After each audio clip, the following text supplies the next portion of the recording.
I am against religions because I believe religions have made most of the criminal acts in the history of humanity.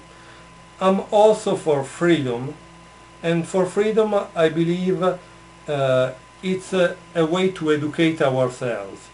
To educate ourselves, it means that we must study history.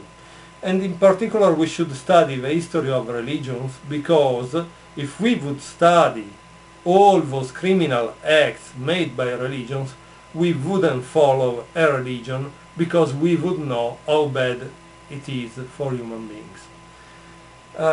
Differently from the atheists that generally complain or comment or attack the three main monotheistic religions in the West, which are Judaism, Christianity and Islam, I believe atheists should also be skeptical and bring a more open attack to all the religions, because all the religions are absurd and instruments of controlling the masses. Now, I don't know, and I don't have the wisdom if it is right or wrong to control the masses. Maybe the masses need to be controlled, and a certain elite needs to have a special freedom. I don't know that, because I don't have this kind of wisdom.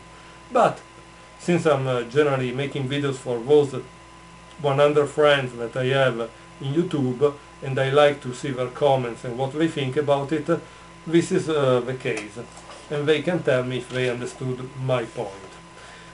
Here it's a Buddhist handbook.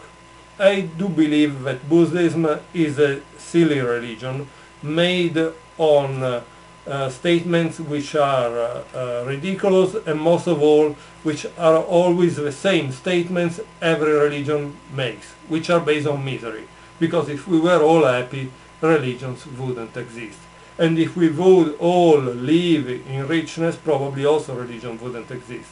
For richness, I don't mean the money, but richness sometimes is to live in this level of culture, which open our minds to a different way of living in the world, and so we are more compassionate, we have real meaning in life, because we can do research in many fields of human knowledge that would really enlighten us. In my opinion, Buddha, like Jesus, like Muhammad, they are all con artists, con men, that in some cases, like Jesus, probably was a Galilean terrorist. Obviously Muhammad was a pedophile, kind of a caravan predon, so he was obviously a parasite living off on caravans and trying to rob them. So, and these are all the same practically, okay? They are all the same. In the case of Buddha, I would like to show from this Buddhist handbook one thing that generally the author doesn't tell us, but which should be obvious to everyone of my age, because the implications are clear if you have a minimum of experience of life. So I would like to read this part from this Buddhist handbook that I think makes clear why I consider the founders of religion as con men, and most of all as people who are no better than us, in no way. Here it's a very enlightening passage. This brings us to the ever-interesting topic of sex, a matter that generally comes in for a bad press in early Buddhism. As a primary generator of passion, it was considered extremely dangerous by the Buddha.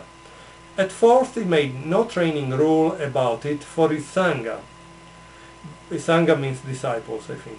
But when one of his monks, Sudina, slept with his former wife in order to satisfy his family's heartfelt wish for an heir, the Buddha dressed him down in no uncertain terms. Misguided man, if it were better for you that your member should enter the mouth of a hideous, venomous viper or cobra, than it should enter a woman. The thing is that if he wanted the heir, maybe it was not to put it in the mouth of a woman that he would have a baby, right? But maybe Buddha didn't know it. And he went on to make a training rule that those in the Sangha should henceforth totally refrain from sexual intercourse. Totally refrain from sexual intercourse because someone made a cuckold of the Buddha. But here is the problem. If the guy knows that everything is in Maya, illusion, if the guy is enlightened, and if he doesn't care anymore about the life on earth because he has access to all these mystical dimensions, and so on and so forth, does he really care what his former wife does with someone else? So this is one of the things that I try to warn you into trying to study history of the religions, history in general, because it will open your eyes. It will also make you discover how many times we are exploited by the same pattern and by the same conmen over and over and over. Okay? Let me know what you think.